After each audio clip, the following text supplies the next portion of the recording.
if you look at the problem of Trump, which is a lawless president, essentially someone whose response to any law is, how can I get around it? And he's supposed to be enforcing them all. So that's the core problem.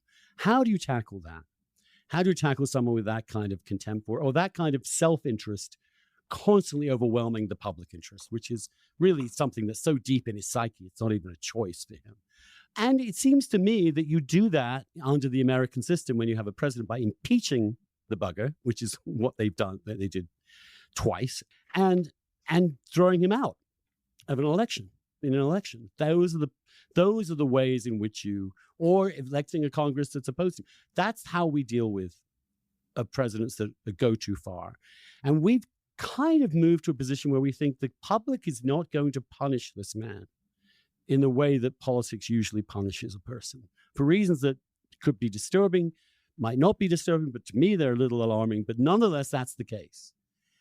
Do lawyers have a duty to go in then and do the job that the people of the American people decided not to do? No good prosecutor, I think, thinks that way, that I am going to do the job that Congress failed to do. I think prosecutors should have a much more narrower conception of what their job is, which is to enforce the criminal law.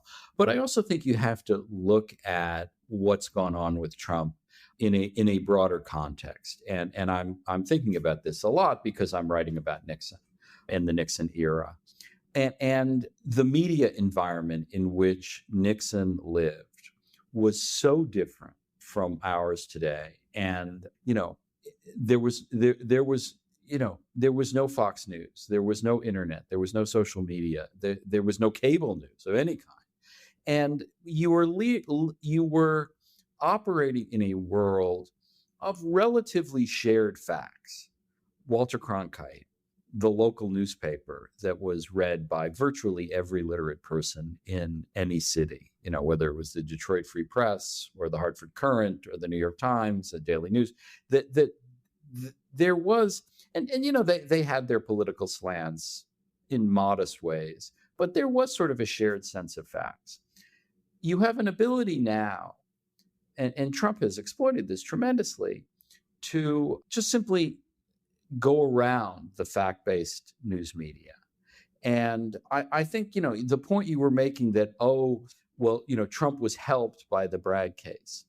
He was helped by the Bragg case, not, I think, because of the substance of the Bragg case, but because he had these megaphones in Fox News, in social media, that speak to certainly a Republican primary electorate that was willing to repeat anything he said and embrace it. And that's something that wasn't available to Nixon. And I think that's as significant as the legal changes you're talking about as well. So, I don't think you can just say that, Trump was helped by the Bragg indictment. He was helped by the Bragg indictment, not because the Bragg indictment was bad, in my opinion, but because he could use this alternative media environment to discredit it.